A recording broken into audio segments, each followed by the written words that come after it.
नमस्कार दोस्तों, मैं नवीन यादव स्वागत करता हूं आपका अपने YouTube channel Vasudev IAS concept पर।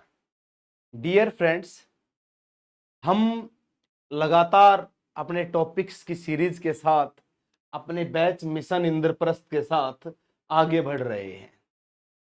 पिछली क्लासेज में हमने जो पढ़ा, उम्मीद करता हूं वो आपके अच्छे से समझ में आया होगा और आप अच्छे से उस पर मेहनत कर रहे होंगे और अच्छे से उन टॉपिक्स को कवर कर रहे होंगे। लास्ट क्लास में हमने गुलाम वंश के बारे में पढ़ा। आखिरी क्लास थी जब हमारी, तो हमने गुलाम वंश की कहानी पढ़ी, दिल्ली सल्तनत की नींव को पढ़ा कि दिल्ली सल्तनत की नींव कैसे बनी। वो सारी चीजें हमने पढ़ी।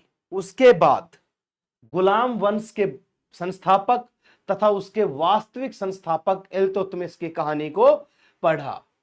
हमने जाना कि कैसे गुलाम बने शासक और कैसे इल्तुतमिश गुलाम से शासक बन गया। अब उसी कड़ी में आगे की तरफ हम बढ़ेंगे तो इल्तुतमिश के बाद जो शासक बनेगा वो कोई पुरुष नहीं होगा बल्कि एक महिला शासन करेगी।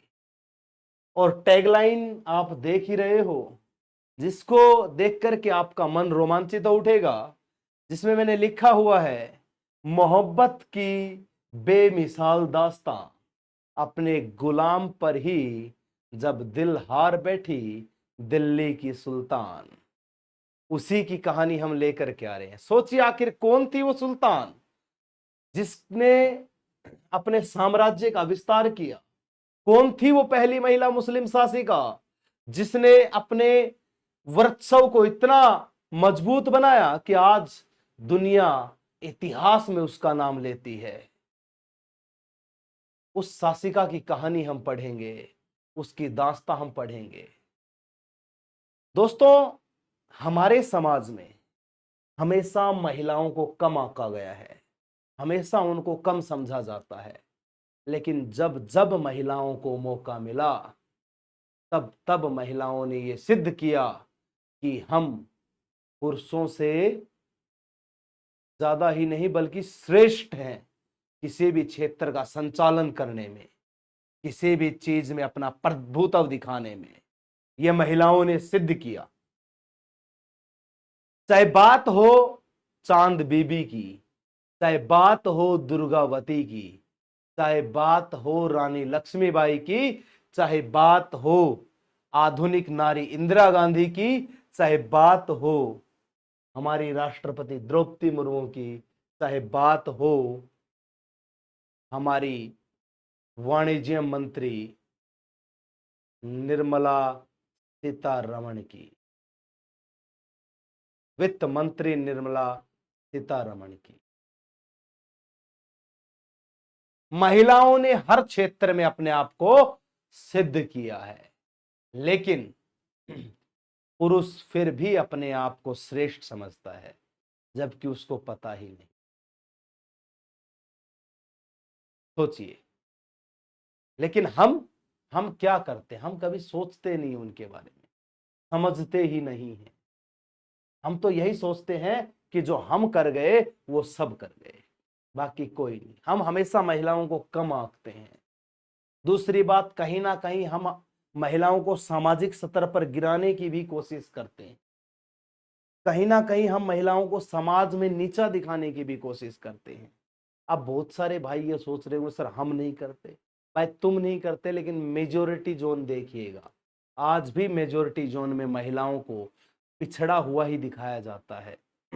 यही दिखाया जाता है कि महिला के पीछे अगर कोई पुरुष ना हो तो महिला कुछ नहीं कर सकती। यही दिखाया जाता है कि महिला के पीछे पुरुष का हाथ होता है तब वो आगे बढ़ती है, बल्कि ऐसा नहीं है। मैं कहता हूं कि महिला ही एक पुरुष को आगे ले जा सकती है। पुरुष का तो कोई वर्चस्व इतना है ही नहीं। और ये तो हमारे संस्कृति में भी कहा गया है कि नारी के बिना सम्मान ही नहीं है। अगर हमारे शरीर में से नारी तत्व समाप्त कर दिया जाए तो हम मिट्टी का वो ढेर हैं जिसकी कोई वैल्यू नहीं। हर पुरुष के अंदर नारी तत्व मौजूद है, और वो जिस दिन समाप्त हो गया उस दिन मिट्टी के समान है हम। क्योंकि संसार को मातृत्व के भाव से नवाजा गया है और हम उसी मातृत्व के भाव में पले बढ़े हैं और उसी मातृत्व के भाव से हमारे अंदर वो नारी तत्व आया है जिससे हम सब बने हैं। तो ये चीजें हम सोचते हैं।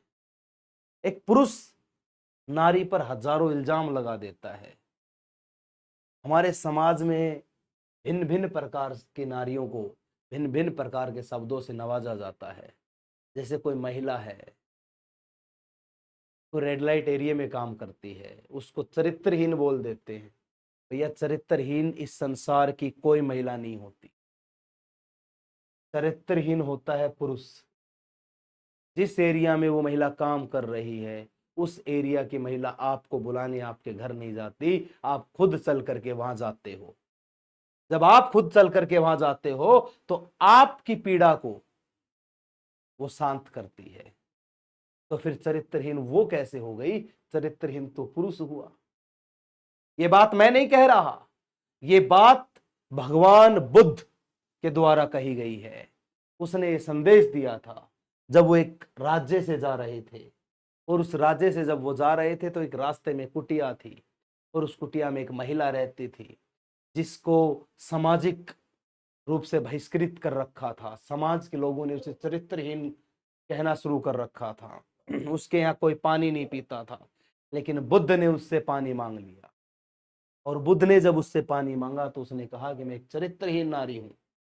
तब बुद्ध ने कहा कि हे देवी, आप चरित्रहीन हो ही नहीं, बल्कि संसार की कोई महिला चरित्रहीन नहीं है। मैं तो महिलाओं को भगवान का एक प्रतिनिधि मानता हूं कि भगवान हर जगह नहीं हो सकता, तो उसने एक नारी को नवाज दिया।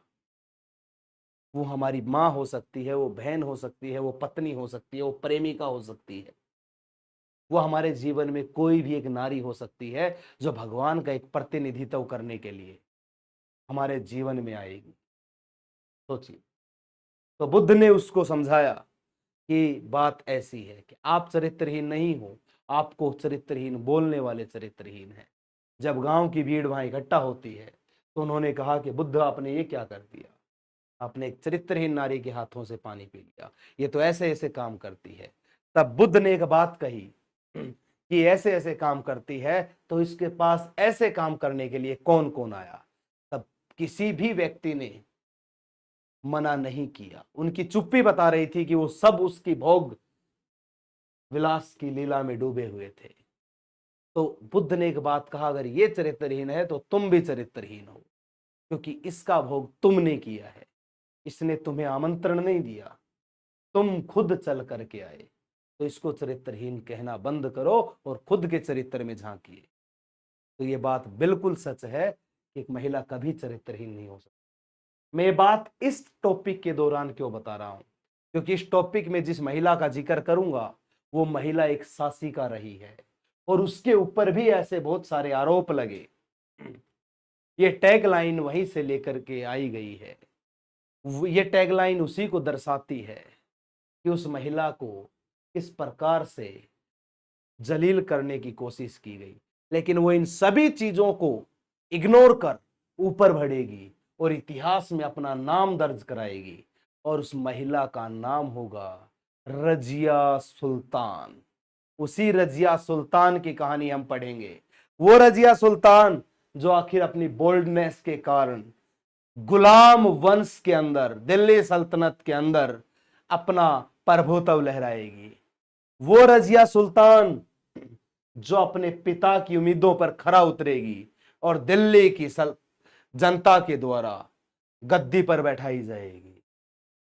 वो रजिया सुल्तान। कहते हैं जब इल्तुतमिश की मृत्यु हो जाती है तो उसका भाई रुकनुद्दीन गद्दी पर बैठ जाता है। उसकी माता तुर्कान शाह ने उसको गद्दी पर बैठा दिया। अब तुर्कान शाह बहुत तेज और चतुर महिला हुआ करती थी और उससे जनता परेशान होने लगी थी। अब जब रजिया पहुंचती है दिल्ली तो देखती है उसकी गद्दी किसी और ने छीन ली, उसके भाई ने छीन ली।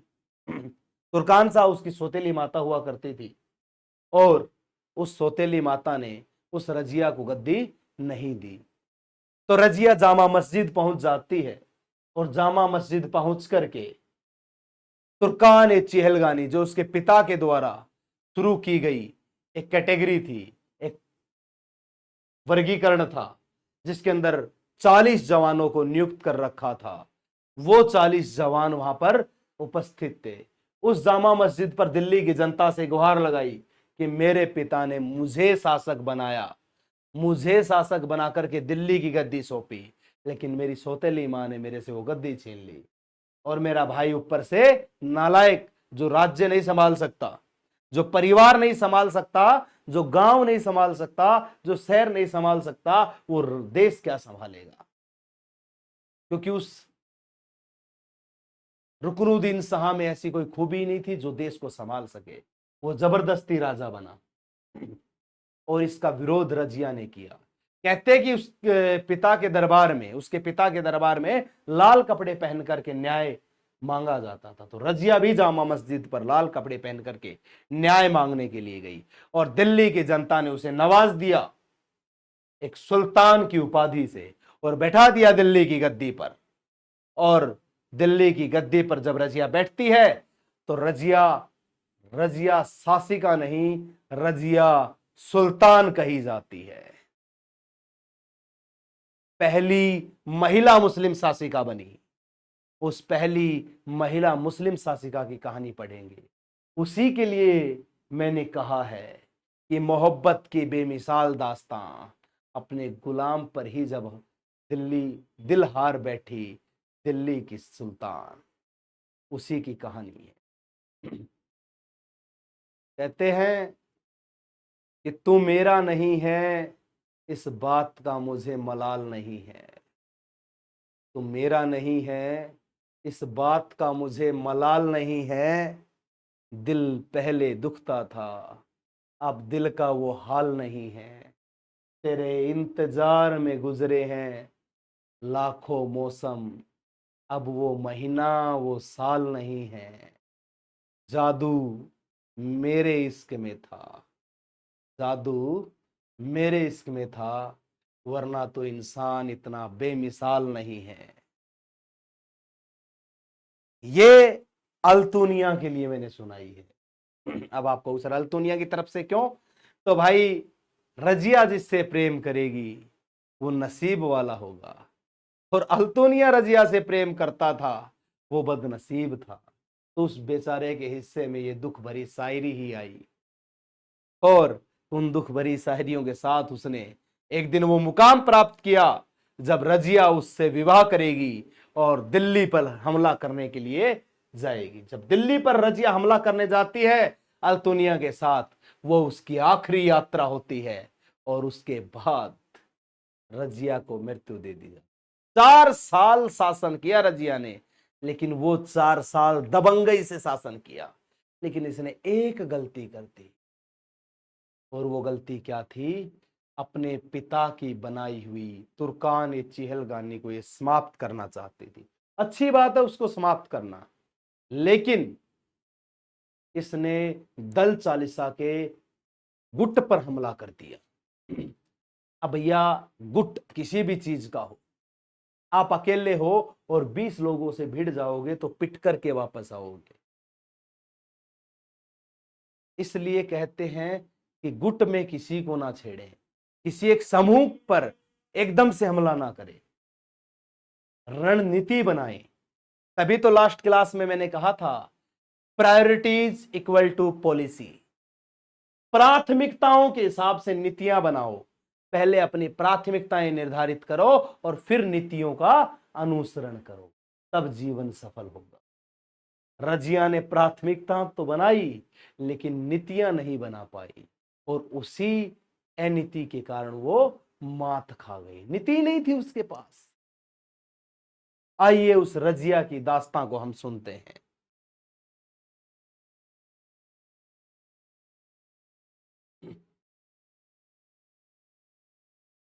मैं आप लोगों के लिए स्पेशल रजिया की फोटो भी लेके आया हूं, क्योंकि बहुत सारे भाई बंधुओं ने रजिया की फोटो देखी ही नहीं है। उनको रजिया भी दिखाना जरूरी है। पर भूलो मत, मैंने साथ साथ बलबन की फोटो भी लगाई है। रजिया की फोटो देख के एक बार बलबन को देख लेना, क्योंकि तुम्हारी नजरों को सुधारना भी जरूरी है ना, वरना नजरें नजारा बदल देंगी। सब कसूर नजरों का ही है इस संसार में। तो बलबन इसीलिए मैं साथ लेकर के आया, क्योंकि ये इस वंश का बहुत प्रभावशाली शासक रहेगा। इसका भी सफर मैं आपको बताऊंगा, पहले रजिया की कहानी सुनते हैं। देखिए, रजिया सुल्तान 1236 से 1240 तक शासक रही। भैया मैंने बहुत बार बता रखा है, नाम की हिंदी और इंग्लिश नहीं होती, इसलिए मैंने लिखा है।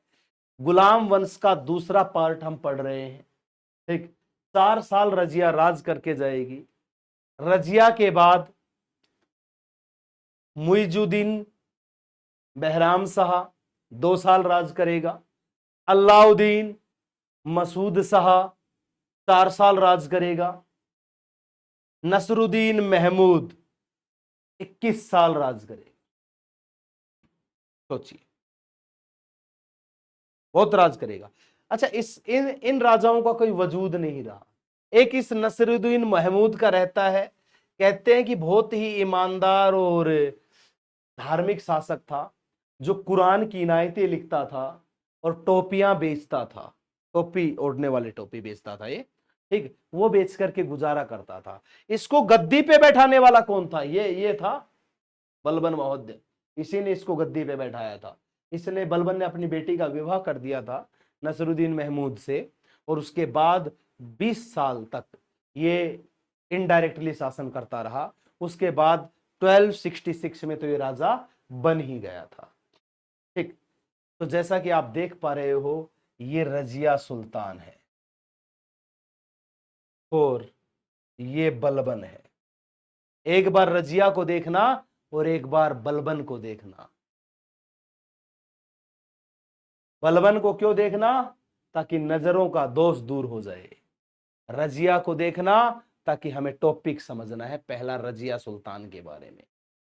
ठीक है, तो आइए हम बात करते हैं रजिया सुल्तान की कहानी को लेकर के। रजिया सुल्तान,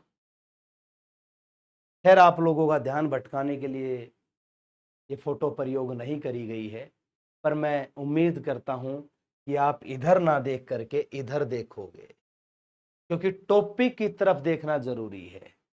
मैंने ये फोटो इसलिए यूज करी ताकि आप समझ सको कि हम बात किसकी कर रहे हैं। पहली मुस्लिम शासिका, जो मैंने बताया,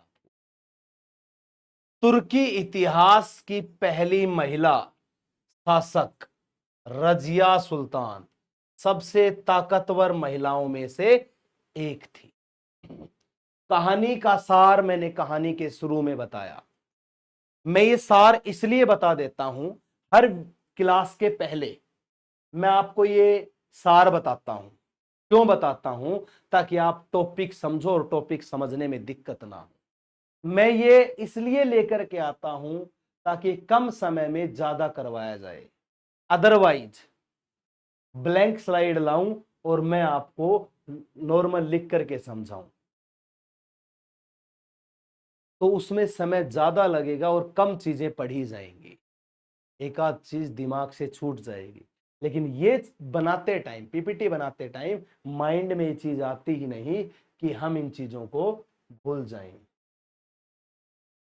ठीक है, तो इसलिए मैं आप लोगों के सामने ये चीज लाता हूं और हर क्लास के पहले सार बनाता हूं। जब ये सार मैं आपको बताता हूं तो ये सार इसलिए बताता हूं ताकि हर चीज को आप इमेजेस के तौर पे दिमाग में इमेज बनाते चले जाओ और समझ पाओ।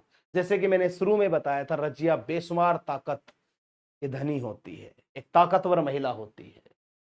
पहली महिला मुस्लिम शासिका है जो तुर्क इतिहास में पहली बार बनी थी। सोचिए, आज के जमाने में कन्या भ्रूण हत्याएं हो जाती है, हमें बेटी नहीं चाहिए, ऐसा नारा दिया जाता है। नारा ही है एक प्रकार से, जब वो भ्रूण हत्याएं करवा रहे हैं तो सरकार को उसके बचाव में बेटी बचाओ बेटी पढ़ाओ योजना लानी पड़ती है। लेकिन उस 13वीं शताब्दी के समय में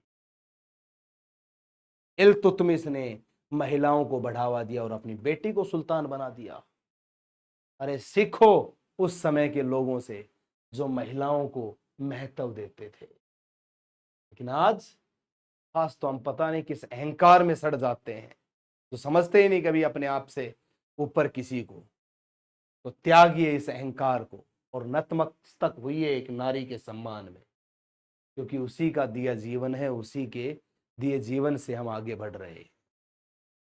रजिया पहली महिला मुस्लिम शासिका। रजिया तुर्क इतिहास में पहली महिला, सबसे ताकतवर महिला रजिया सुल्तान। उसके बाद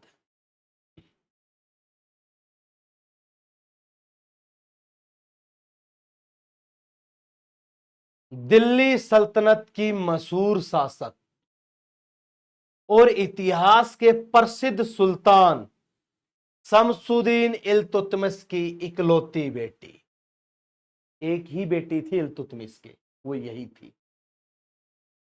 और नाम बार बार है इसका, रजिया सुल्तान। रट लेना, दिमाग में इमेज बना लेना। जो फोटो दिखाई है वो मत बनाना, दूसरी बनाना।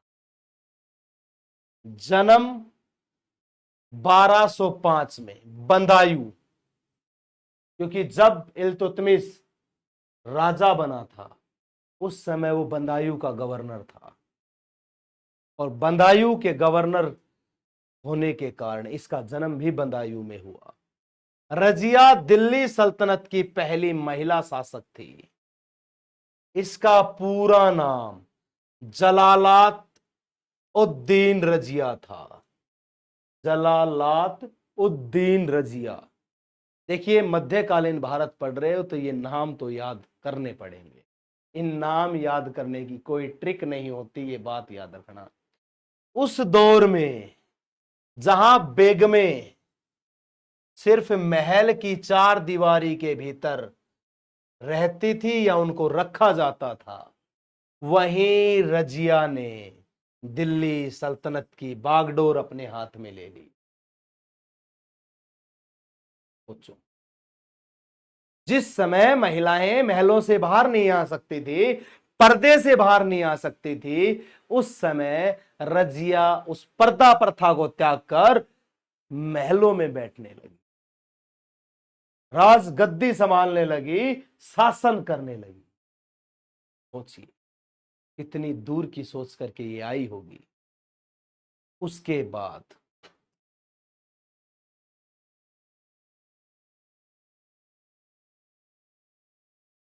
वैसे मैंने बाई लैंग्वेज टॉपिक ले रखा है, इंग्लिश में भी है, हिंदी में भी है। हिंदी में मैं एक्सप्लेन कर देता हूं ताकि इंग्लिश वाले बच्चे भी उसको अच्छे से समझ सके। ठीक है। और भैया, जैसा कि मैं हर बार कहता हूं, क्लासेज को शेयर कर दिया करें। आजकल आप शेयर नहीं कर रहे हैं और लाइक भी कमी दे रहे हो आप, तो उम्मीद करता हूं कि इस क्लास में आप बेहतर से शेयर करोगे और जबरदस्त तरीके से लाइक मेरे को देखने को मिलेंगे। और भाई कमेंट कर दिया करो आपका कोई भी डाउट हो तो, ठीक है, क्योंकि मैं हमेशा उम्मीद रखता हूं कि कोई ना कोई डाउट लेकर के आप आओगे और उस चीज को मैं क्लियर करूंगा। ठीक, क्लास को शेयर जरूर कर दिया करो, लाइक कर दिया करो, कमेंट कर दिया करो। और चैनल पर नए भाई जो आते हैं उनका स्वागत हमेशा करता हूं और करता रहूंगा। और सभी को मैं बोलता हूं कि आप हमारे चैनल से जुड़िए और ज्यादा से ज्यादा चैनल को उन भाइयों तक पहुंचाएं, उन बहनों तक पहुंचाएं, उन परिवारजनों तक पहुंचाएं जो देश का इतिहास जानने के इच्छुक हैं, जो सरकारी एग्जाम्स की तैयारी कर रहे हैं, जो यूपीएससी करना चाहते हैं, जो एसएससी करना चाहते हैं। उन सभी तक ये कंटेंट पहुंचाएं ताकि उनका भला हो सके। मैं सिर्फ आपसे शेयर मांग रहा हूं, मैं सिर्फ आपसे लाइक मांग रहा हूं, मैं सिर्फ आपसे कमेंट मांग रहा हूं, मैं सिर्फ आपसे सब्सक्राइब मांग रहा हूं। मैं कोई धन संपत्ति आपसे नहीं मांगना चाह रहा और ना ही पैसे के लालच से मैं आपके सामने आया हूं। मेरा मकसद, मेरा लक्ष्य इस पर टिका हुआ है कि शिक्षा को व्यापार से वापस शिक्षा बनाना, जिन लोगों ने शिक्षा को व्यापार बना दिया, जो लोग कंट्रोवर्सी करते हुए नजर आते हैं यूट्यूब पे, जो लोग ये बोलते नजर आते हैं मेरा कंटेंट था उसने चुरा लिया, वो चीज थी उसने चुरा लिया। भाई कंटेंट पे किसी की मोहर नहीं होती। मैं पढ़ा रहा हूं, ये भी कहीं ना कहीं मैंने पढ़ा है, मैं ये भी कहीं ना कहीं से लेकर के आया हूंगा। मैंने कोई नया इन्वेंशन थोड़ी कर दिया। इल्तुतमिश को मैंने जन्म दे दिया? रजिया को मैंने सुल्तान बना दिया क्या? नहीं ना। तो ये तो इतिहास में लिखी हुई कहानियां हैं, और इन कहानियों को जिन्होंने लिखा वो इस संसार में अब नहीं रहे। उन्हीं की कहानियां हम पढ़ा रहे हैं लगातार। जब लगातार पढ़ा रहे हैं तो भाई उनका कंटेंट है, किसी पर्सनल व्यक्ति का कंटेंट नहीं है, ना ही इस पे मोहर होती। तो उन कंट्रोवर्सी के चक्रों में पड़ने के कारण शिक्षा एक शिक्षा ना होकर के व्यापार बन गई। बच्चों को जबरदस्ती लूटा जाने लगा। उस व्यापार को बंद करवाने के लिए मैं ये क्लासेस लेकर के आया हूं। अदरवाइज भैया पैसे तो मैं ऑफलाइन क्लासेस में कमा ही रहा था और कमा ही रहा हूं, मानते हो ना। तो उस पैसे के लिए यहां मैं इकट्ठा नहीं हुआ हूं। मैं इसलिए आया हूं ताकि शिक्षा को शिक्षा बना सके, आप लोगों का सम्मान बचा सकूं, आपके माता पिता की मेहनत की कमाई को बर्बाद होने से बचा सकूं। इसलिए मैं ये कंटेंट लेकर के आया हूं आपके साथ। अदरवाइज यूट्यूब पे सर्च कर लेना, इतना कंटेंट अगर कोई देता है बिना पैसे के तो मेरे से बोल देना कि सर फला फला देता है। भाई कोई नहीं देगा, क्योंकि सबने अपना व्यापार खोल रखा है। लेकिन आप लोग साथ दो उस चीज में, इस क्रांति को आप आगे बढ़ाओ, ताकि ये क्रांति एक इतना बड़ा रूप ले ले कि जो व्यापार खोल के बैठे हैं शिक्षा का, वो भी हमारे साथ आकर के मिल जाए कि भाई हम भी आपके साथ सबका सहयोग करेंगे, व्यापार नहीं करेंगे, शिक्षा को शिक्षा की तरह वितरित करेंगे, बांटेंगे। ठीक है, वापस लौटते हैं अपने टॉपिक पर। 1236 से 1240 तक रजिया ने दिल्ली पर शासन किया। बताया मैंने 4 साल का। रजिया पर्दा प्रथा को त्याग कर पुरुषों की तरह दरबार में बैठती थी, एक मर्दाना तरीके से दरबार में बैठती थी। ये अपनी इसी बोल्डनेस के कारण विख्यात रही है। इल्तुतमिश की मृत्यु के बाद बड़े बेटे ने उत्तराधिकारी के रूप में शासन संभाला, रुकनुद्दीन शाह, जिसने शासन संभाल लिया। लेकिन उसकी कम उम्र में ही मृत्यु हो गई थी। इसका बड़ा बेटा था महमूद, जिसकी कम उम्र में मृत्यु हो गई थी बंगाल के शासन के दौरान। ठीक है, लेकिन इसके बाद रुकनुद्दीन शाह बैठा था जिसका विरोध करेगी। मुस्लिम वर्ग ने रजिया की राजगद्दी संभालने पर विरोध किया, जैसा कि आमतौर पर हर वर्ग में होता है। जब महिला बागडोर संभाले तो उसका विरोध करने के लिए समाज आ ही जाता है। वैसा ही समाज में हुआ, इसका विरोध किया कि एक महिला हमारे ऊपर राज करेगी, ये दिन आ गए हमारे। ये सोचते होंगे, ऐसा ऐसा बोलते होंगे, इसीलिए तो विरोधाभास प्रकट किया। इल्तुतमिश के छोटे बेटे रुकनुद्दीन फिरोज शाह को राजगद्दी पर बैठाया। इनको ये बात रास नहीं आई और रजिया की जगह किसको गद्दी पर बैठा दिया? इल्तुतमिश के छोटे बेटे रुकनुद्दीन शाह को। रुकनुद्दीन शाह विलासी और लापरवाह था। विलासी मतलब समझ जाओगे, दूसरी दुनिया में खोया रहने वाला, वासनाओं में पड़ा हुआ। लापरवाह मतलब वो किसी प्रकार का लायक नहीं था, नालायक था, एक नंबर का गधा था। अरे ये व्यक्ति जब लापरवाह है, ये क्या शासन कर सकता था? जिसके खिलाफ जनता में आक्रोश उमड़ा और 9 नवंबर 1236 को रुकनुद्दीन तथा माता तुर्कान की हत्या कर दी। जनता ने उसको सहन नहीं किया, मां बेटे दोनों को मार दिया। ये दोनों ही देश को बर्बाद करने में लगे हुए हैं। इसके बाद लोगों के पास कोई ऑप्शन नहीं था। फिर उन्होंने मजबूरन रजिया को बागडोर थमानी ही पड़ी। पिता की मृत्यु हो गई। मृत्यु के बाद शासन संभालने के लिए आगे आई। पर्दा प्रथा का त्याग कर दिया। राज दरबार में आई। राज दरबार में आते ही विरोध का सामना करना पड़ा, और विरोध का सामना करने के बाद भाई को गद्दी मिल गई, सौतेले भाई को, जो कि लापरवाह निकला, जिससे जनता खुद आक्रोशित हुई और उसको मार दिया, उसकी मां को भी मार दिया। फिर जनता के पास जब कोई ऑप्शन नहीं बचा तो जनता ने इसको गद्दी पर बैठाया, और तब ये बनी शासिका। और शासिका बनने के बाद इसने क्या किया? शासिका बनने के बाद इसकी कहानी शुरू हुई। शासिका बनने के बाद इसकी क्या कहानी शुरू हुई वो मैं आपको बताता हूं। इसमें कोई दो राय नहीं कि रजिया दिल्ली सल्तनत की सबसे बहादुर शासक थी। कोई दो राय तो है नहीं, बहादुर थी, ये बिल्कुल थी भाई। लेकिन इस दौरान रजिया अपने ही गुलाम जलालुद्दीन याकूत खां से प्यार कर बैठी। बताया ना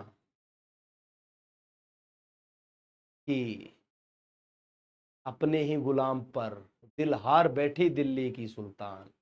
इसका वो गुलाम कौन था? याकूत खां। ये भाई हमारे पास ओरिजिनल याकूत खां और रजिया का चित्र नहीं था, तो बड़ी मशक्कत करने के बाद ये ढूंढ करके लाया हूं मैं। ये एक रजिया सुल्तान मूवी का चित्र है, जिसमें जलालुद्दीन याकूत खां, शायद आपको नजर नहीं आ रहा होगा, ये ऐसा ही था। ये उस समय भी नजर नहीं आता था, क्योंकि बेचारे की गलती नहीं है, ये इक्वेटोरियल जोन से आता है। ये अफ्रीकन लोग जो होते हैं ना, वैसा ही था, हबसी था एक। ये रियलिटी है। ये हबसी मतलब वो लोग जो कुछ भी खा जाते हैं, जीव जंतु पशु पक्षी मनुष्य सबको। वहां से ये आया, और ये इल्तुतमिश लेकर के आया। क्यों? क्योंकि ये हॉर्स राइडिंग सबसे तगड़ी जानता था। ये घोड़ों का अध्यक्ष था। ये घोड़ों को कंट्रोल करना जानता था, और ये घोड़ों की सवारी सिखाता भी था। उस समय का सबसे जबरदस्त घुड़सवार माना गया है इसे। अब रजिया सुल्तान बनी है, तो भैया राजा घोड़े पर बैठ करके आक्रमण करने के लिए जाएगा। पहले BMW स्विफ्ट डिजायर ये तो होती नहीं थी, तो उस समय घोड़े ही हुआ करते थे। अब रजिया को घुड़सवारी सीखनी थी, तो इल्तुतमिश ने इसे नियुक्त किया था। अब रजिया की हाइट कम थी, तो घोड़े पर बैठने के लिए सपोर्ट की जरूरत होती थी, तो गुरु ही मदद करेगा, कोच ही मदद करेगा। तो ये रजिया का कोच होता था घुड़सवारी सिखाने के लिए। तो इस कोच साहब से लगातार संपर्क में रही रजिया, और फिर प्रेम कर बैठी भाई लंबे समय तक। जिन लोगों ने रजिया को शासिका बनाया, वो दल चालीसा, उन्होंने कहा कि सरदार देख रहे हो सुल्तान के काम, मतलब उन्होंने इसका चरित्र गिराना चाहा। जब भी किसी इंसान से प्रतिकार लेना है, हालांकि गलत बात है प्रतिकार लेना, कानून का सहारा जरूरी है लेना, लेकिन जब भी किसी इंसान को गिराना होता है तो पहले समाज उसे जलील कर देता है, उसे चारित्रिक रूप से गिरा देता है, कैरेक्टर लेस कर देता है उसको। जब इंसान का आत्मसम्मान खो जाता है तो इंसान अपने आप टूट जाता है। वैसा ही कुछ रजिया के साथ दल चालीसा करना चाह रहा था, क्योंकि इसने उस पर हमला किया था। ठीक है। अब रजिया इस याकूत खां से प्रेम कर बैठती, देखिए, जहां रजिया का चेहरा आपको साफ नजर आ रहा है, वहीं याकूत खां दिख ही नहीं रहा आपको। ये वास्तविक जीवन में भी नहीं दिखता था, ये ऐसा ही था। ठीक। उसके बाद ये दूसरा चित्र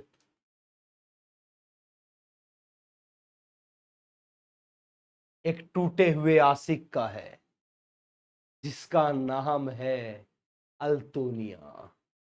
इसी अल्तुनिया की मैं बात कर रहा हूं। ये अल्तुनिया रजिया से प्रेम करता था। रजिया याकूत खां से प्रेम करती थी और अल्तुनिया रजिया से प्रेम करता था। ये एक ट्राइंगुलर लव हो गया, एक त्रिकोणात्मक प्रेम हो गया कि वो उससे करता है, वो उससे करती है। सोचिए कितना अद्भुत दृश्य होगा यहां। ये जलती हुई नजरों से टूटे हुए आशिक की तरह देख रहा है इसको, याकूत खां को, कि बेटा फंस गया ना, मारूंगा उस दिन। एक हिंदी फिल्मों की तरह धोखा खाया हुआ इंसान क्या करेगा। ये इसका बचपन का मित्र बताया जाता है रजिया का।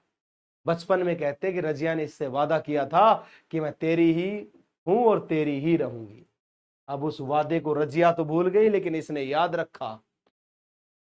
अब याद रखा तो ये रजिया के पास गया कि देख रजिया, ये तो गलत बात है, तू वादे से मुकर रही है। रजिया बोली नहीं, मैं वादे से नहीं मुकर रही, तू ये कर, तू भटिंडा का गवर्नर बन जा। और इसको भटिंडा का गवर्नर बना दिया गया।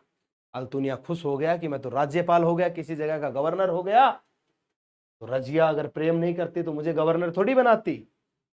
लेकिन इसका एक दोस्त था, दोस्त बड़े आरामखोर होते हैं, उसने भड़का दिया। अक्सर दोस्त गलत कामों में ही साथ देते हैं, अच्छा काम नहीं, है ना। यार दोस्त कमीने हो कैसे भी हो, पर दोस्त दोस्त ही होते हैं। दोस्त जैसा अनमोल रतन है ही नहीं इस दुनिया में, है ना। फिर अल्तुनिया जो है, इसके दोस्त एतकीन ने, जो कि बंदायूं का गवर्नर था, उसने कहा कि भाई एक रियासत लेकर के तू खुश हो गया, वो याकूत खां जो सूर्य के उजाले में दिखाई नहीं देता, वो चंद्रमा के समान प्रकाशवान स्त्री को लेकर के जा रहा है। सोचिए। और तू खुश हो गया भटिंडा जैसा शासक पा रियासत पा करके, गवर्नर बन के, जो परमानेंट है ही नहीं तू, तेरे बाद कोई और आ जाएगा। सोचिए, ना तो रजिया ने तुझे परमानेंट पद दिया, ना ही रजिया ने तुझे परमानेंट अपनी जिंदगी में रखा। अब इस बात से अंदर से जलन महसूस करने वाला जीलस पर्सन, धोखा खाया हुआ अल्तुनिया, कहता है कि तेरे दिए दर्द का हिसाब रखा है, किताब में आज भी वो गुलाब रखा है। तेरे दिए दर्द का हिसाब रखा है, किताब में आज भी वो गुलाब रखा है। मोहब्बत तुम्हारे लिबाज में आज भी वो लिबाज रखा है। जिंदगी जितना इम्तिहान ले ले, हमने गुमनाम इश्क भी कामयाब रखा है। हमने गुमनाम इश्क भी कामयाब रखा है। इसी शेर व शायरी के साथ अल्तुनिया इधर पहुंचता है। अब अल्तुनिया इस बात को सहन नहीं कर सका, क्योंकि रजिया ने याकूत को अस्तबल का अधिकारी बना रखा था। और अस्तबल का अधिकारी अमीर याकूर बोला जाता है। और अमीर याकूर मतलब घोड़ों के अस्तबल का अध्यक्ष, जो कि राजा से डायरेक्ट मिल सकता था। यानी कि एक प्रकार से अल्तुनिया का पत्ता साफ था। ठीक।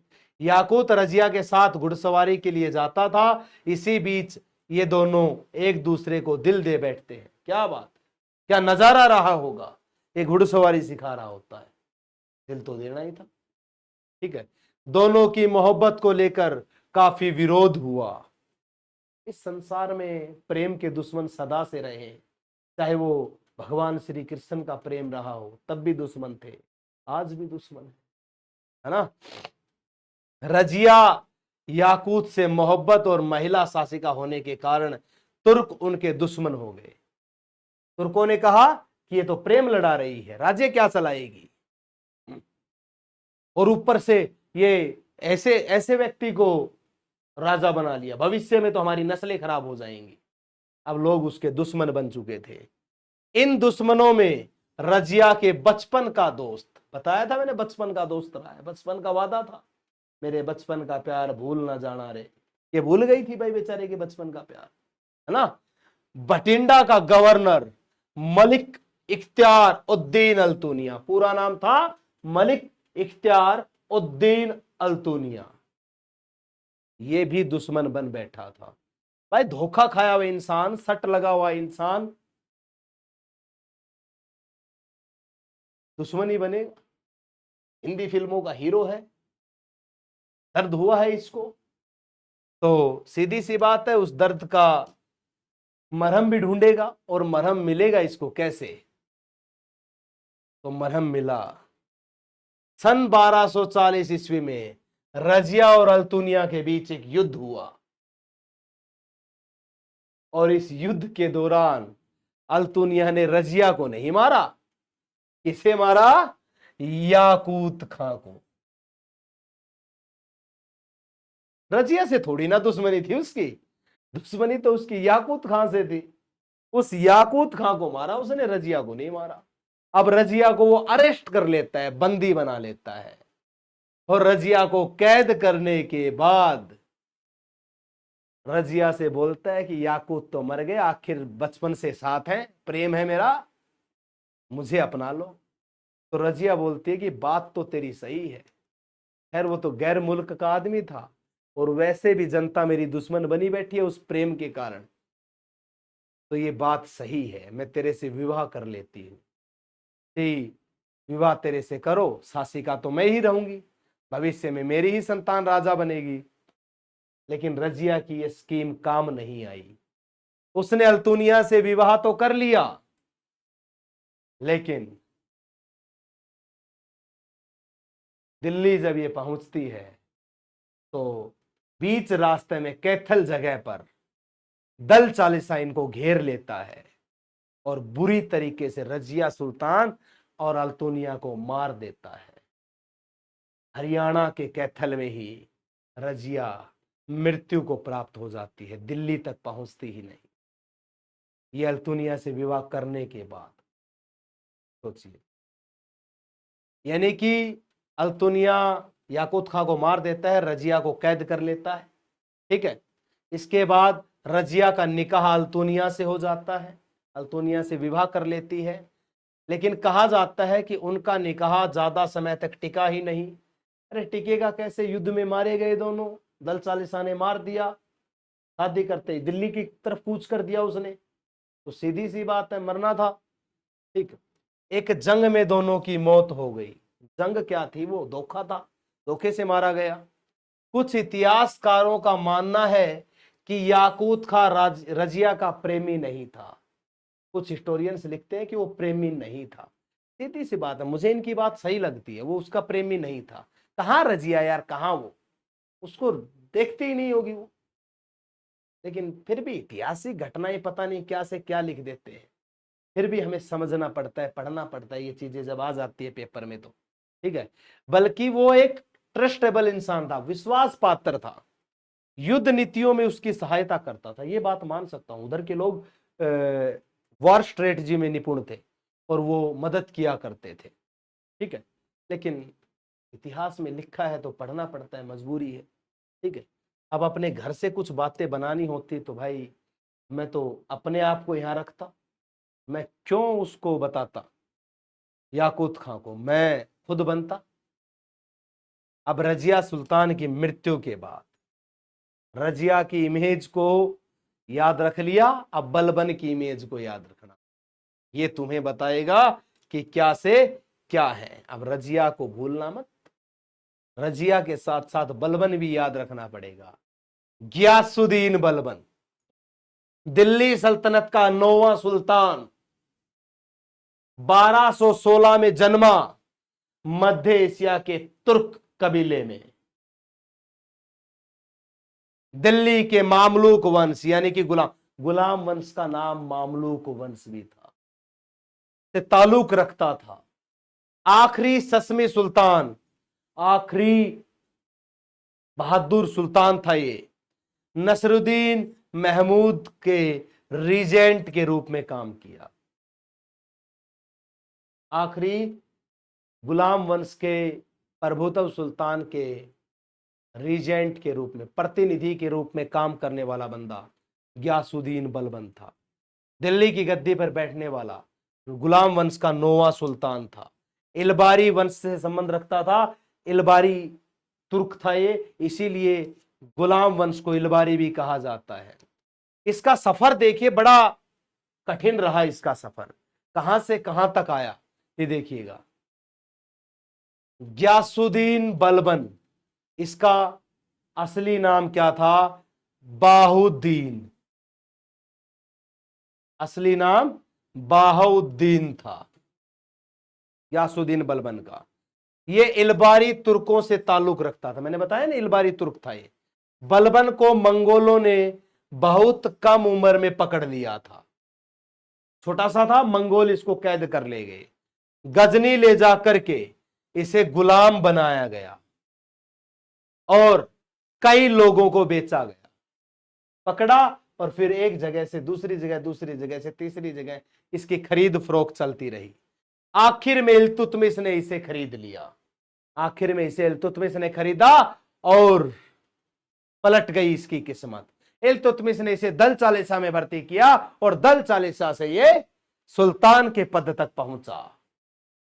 कैसे, वो देखते हैं।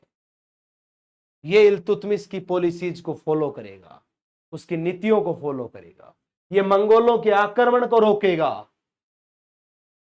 ये दल चालीसा को समाप्त करेगा। कैसे करेगा वो देखिए।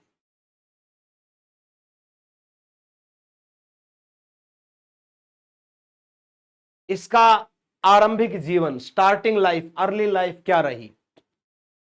गुलाम बनकर दिल्ली के सुल्तान के पास लाया गया।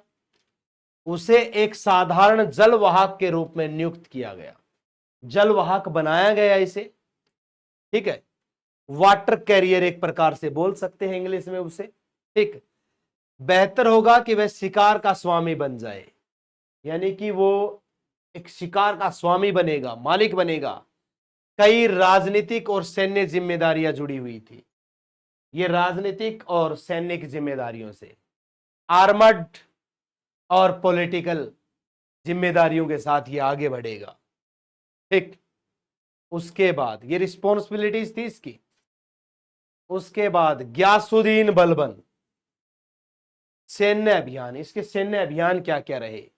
गयासुद्दीन बलबन ने केवल कुछ ही सैन्य अभियान चलाए थे, कुछ एक ही अटैक किए थे इसने। बलबन ने नागरिक और सैन्य लाइनों में जो सुधार किया, उसने उसे अधिक शक्तिशाली बना दिया। इसने आर्मी में चेंजेस किए, अपनी आर्मी को मजबूत बनाया। आर्मी में इसने कैसे मजबूती लाया? ये तुर्कों के अलावा किसी और को भर्ती नहीं करता था। ये देखता था ये कन्वर्टेड है, भगाओ इसको, निकालो। कन्वर्टेड है, धोखा देगा। सिर्फ तुर्क लेके आओ। वंशावली मंगवा ली थी इसने सभी की, ठीक है। इसलिए ये इसीलिए मजबूत शासक बना। बलबन का शासन शक्ति के डर पर आधारित था, इससे लोग डरते थे। उसने लोगों को यह विश्वास दिलाया कि सुल्तान ईश्वर की छाया है। इसने कहा कि राजा shadow of Allah, shadow of God. अब लोग इसको वही मानने लगे। सुल्तान ईश्वर की छाया है मतलब सुल्तान का अपमान, अल्लाह का अपमान। और अल्लाह का अपमान करने पर सुल्तान ही दंड नहीं देगा, वहां की जनता भी दंड देगी। और उसने कठोर दरबारी अनुशासन लागू किया। कठोर दरबारी अनुशासन में आया। इसने राम राम, गुड मॉर्निंग, खुदा हाफिज सब बुलवाना छुड़वा दिया। ये बुलवाने क्या लगा? सिजदा पैबोस, यानी कि सुल्तान के पैरों में सर और उसको चूम करके प्रणाम करना। सिजदा और पैबोस प्रथा हुई। सोचिए, इसने जनता को डरा करके रखा, तभी ये राज कर पाया। इसने दल चालीसा का अंत कैसे किया? आधे दल चाल एकदम से मार नहीं सकता था, वो गलती रजिया ने की। इसने स्लो एंड स्टडी की, धीमे चला। इसने आधे दल चालीसा को मंगोलों के खिलाफ उत्तर पश्चिम में भेज दिया कि जाओ उत्तर पश्चिम में और मंगोलों से बदला लेकर के आओ, अटैक करने आ रहे हैं ना इधर, उनको भगा के आओ। इधर मंगोलों के पास पत्र भेज दिया कि आ रहे हैं दल चालीसा। मंगोलों ने उस आधे दल चालीसा को निपटा दिया, बच गए आधे को इसने मारा। बदतमीजी करते हो, महिला के साथ बदतमीजी करते हो, मारो महिला को, बोला इसने। महिला को कहा कि मारो इन गधों को, और जितना मारो उतना मारो, हम खड़े हैं यहां पे। हम महिला सोची कि यार बड़ा जबरदस्त शासक है, दयालु शासक है, मेरी रेस्पेक्ट कर रहा है। और उसी रेस्पेक्ट के चलते ये शासक मजबूत बन गया, दल चालीसा का अंत कर दिया।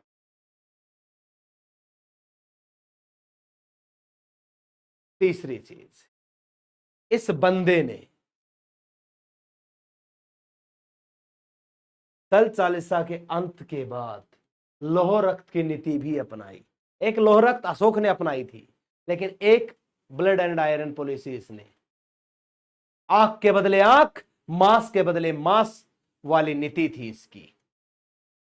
इसीलिए इसको न्याय की दुनिया में चरम पर कहा गया। इसके जमाने में कहते हैं कि न्याय बहुत पीक लेवल पर था, स्टैंडर्ड लेवल पर था बलबन के टाइम पे, इसलिए इसे जाना जाता है। ठीक, इसने कुछ किले भी बनवाए थे। ठीक है, किले के साथ साथ इसने नवरोज फेस्टिवल भी चलवाया था। ठीक है, नवरोज फेस्टिवल भी चलवाया था। इसने मार्केट सिस्टम को भी बढ़ावा दिया था। ठीक है, बलबन की सेना में ज्यादातर तुर्क थे, मैंने बताया सेना में सिर्फ तुर्क भर्ती करता था। ठीक है, लेकिन बाद में उसने सभी जातियों से मिलकर एक सेना मजबूत बनाई, क्योंकि उसको पता चल गया था कि देश में सेना का मजबूत होना जरूरी है। और मजबूत कैसे होगी? जब मैं सभी धर्मों को लोभ लालच दे करके इकट्ठा करूं। और सभी को इकट्ठा कर इसने एक मजबूत सेना बनाई। ज्यादातर उपलब्धियां इसने वजीर काल में ही हासिल कर ली थी, क्योंकि अपने वजीर काल के दौरान ये हांसी का इक्तेदार हुआ करता था। हांसी हरियाणा के हिसार में पड़ता है। ठीक है, जब बंगाल के गवर्नर ने दिल्ली के अधिकार को रद्द कर दिया, तो बलबन ने बंगाल पर पुनः विजय प्राप्त करी। इसने बंगाल को जीत लिया। बंगाल के गवर्नर ने कहा कि दिल्ली पर हम अधिकार रखते हैं, हम दिल्ली के अधिकार को समाप्त करते हैं, दिल्ली का अपना अधिकार नहीं होगा। तो बलबन ने उस पर विजय प्राप्त कर ली, बंगाल पर।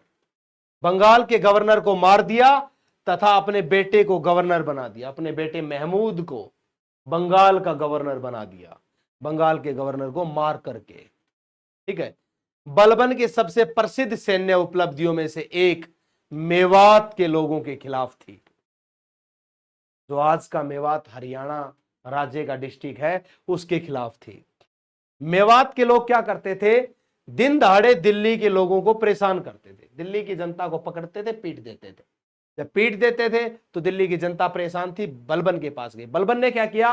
उन लोगों को सबक सिखाने के लिए मेवात के जंगलों में आग लगा दी, क्योंकि आदिवासी टाइप के लोग रहते थे। और वहां जब आग लगा दी तो वो लोग आग की लपटों का शिकार हुए और मृत्यु को प्राप्त हुए। बलबन ने बदला लिया उनसे। ठीक है, उसके बाद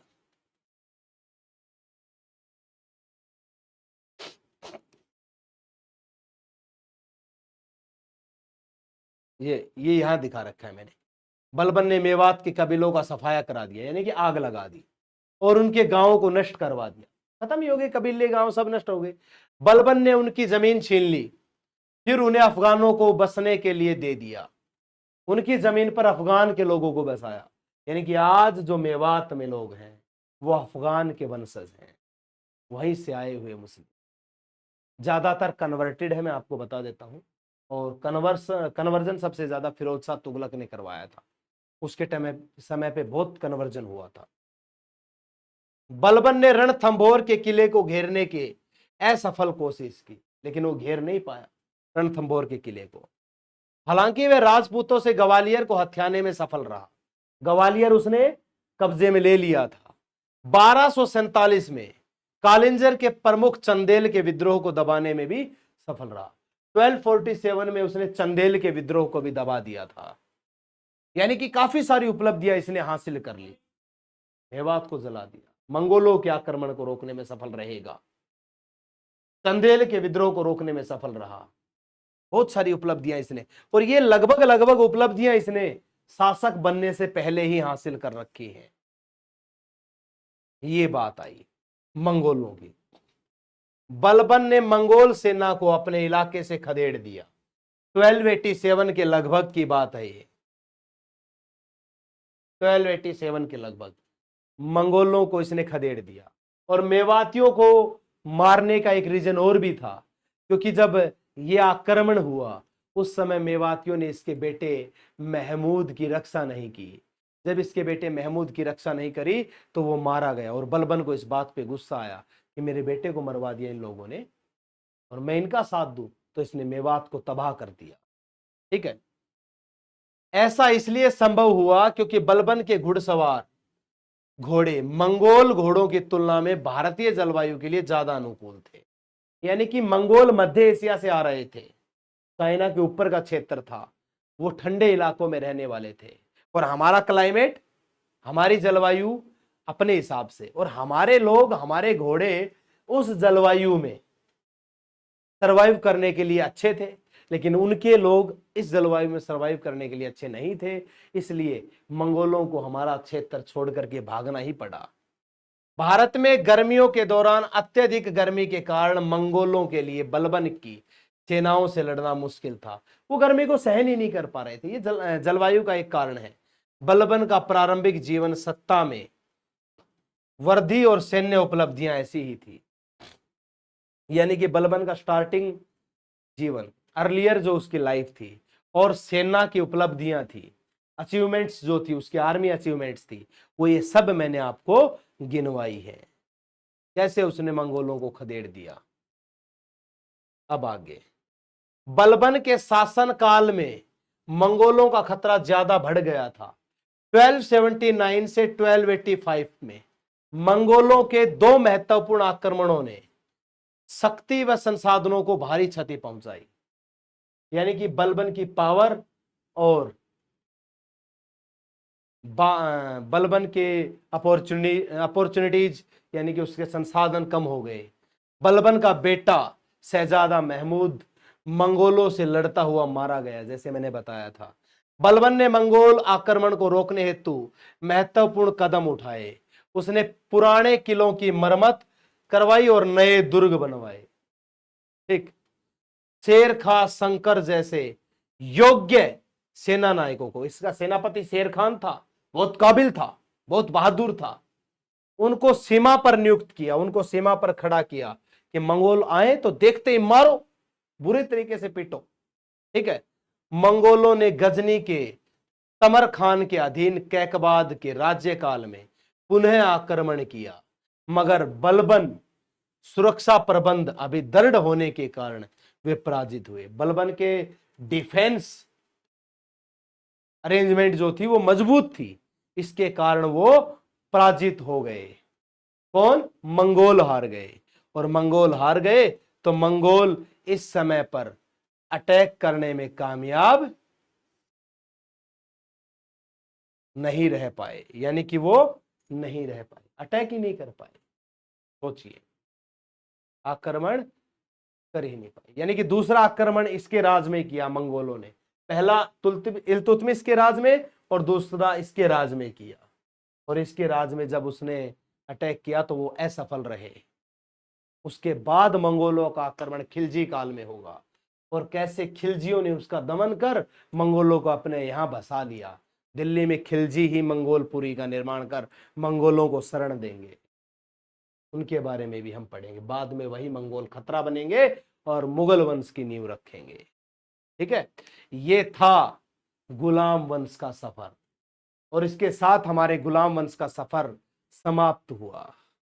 हमने जान ली वो कहानी, इश्क की बेमिसाल दास्तां, हमने जान ली वो कहानी, जब दिल्ली की सुल्तान अपने ही गुलाम पर हार बैठी थी अपना दिल।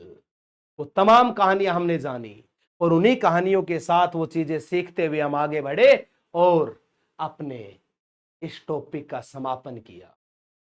दोस्तों जितनी भी क्लासेस आपके सामने आते हैं, मैं फिर वही कहूंगा, शेयर सब्सक्राइब जरूर किया करें, लाइक और कमेंट भी किया करें और अपने डाउट भी बता दिया करें। इन सभी की पीडीएफ, पिछली क्लास की और इसकी पीडीएफ आज मैं टेलीग्राम पे अपलोड कर दूंगा। टेलीग्राम का लिंक, जो भी नया भाई जुड़ता है, नई बहन जुड़ती है, नए दोस्त जुड़ते हैं, नए बुजुर्ग अंकल आंटी जो भी जुड़ते हैं इस चैनल से, वो सभी इस चैनल को ज्वाइन कर लिया करें। और अगर वो इससे संबंधित नोट्स भी देखना चाहते हैं तो वो टेलीग्राम को ज्वाइन कर लिया करें। टेलीग्राम का लिंक मैं डिस्क्रिप्शन में दे दूंगा और देता हूं हर बार डिस्क्रिप्शन में लिंक। सभी लोग ज्यादा से ज्यादा चैनल को शेयर करने का काम करें। जैसा कि मैंने बताया, इस क्रांति को आगे बढ़ाना है, हम इस क्रांति को आगे लेकर के जाना चाहते हैं। हम इस क्रांति को इतने बड़े लेवल पर लेकर के जाना चाहते हैं कि जो लोग शिक्षा को व्यापार बनाए हुए हैं, उस व्यापार को समाप्त कर हम वापस शिक्षा को शिक्षा बनाना चाहते हैं, एजुकेशन को एजुकेशन सिस्टम में बांधना चाहते हैं, ताकि लोग इसको व्यापार ना बनाएं। क्योंकि अगर व्यापार बना दिया तो समाज के अंदर कमजोर वर्ग के लोग शिक्षित नहीं होंगे, और जब कमजोर वर्ग के लोग शिक्षित नहीं होंगे तो फिर देश आगे कैसे बढ़ेगा। क्योंकि शिक्षा पर हर व्यक्ति का अधिकार है और मैं चाहता हूं हर व्यक्ति तक शिक्षा पहुंचे, और उसको पहुंचाने में सहयोग कौन करेगा? आप लोग करोगे। आप लोग इस क्रांति को हिस्सा बनो, इस क्रांति के अंदर ही हिस्सेदारी लो, और एक दिन हम सब इस क्रांति को सफल बनाने में कामयाब होंगे, सफल होंगे।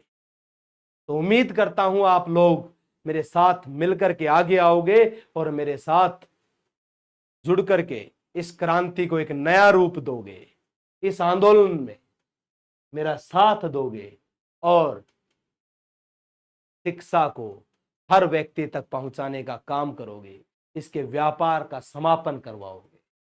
तो आज के लिए इतना ही रहेगा। इसी के साथ हम अपनी वाणी को विराम देते हैं। जय हिंद, जय भारत, थैंक यू।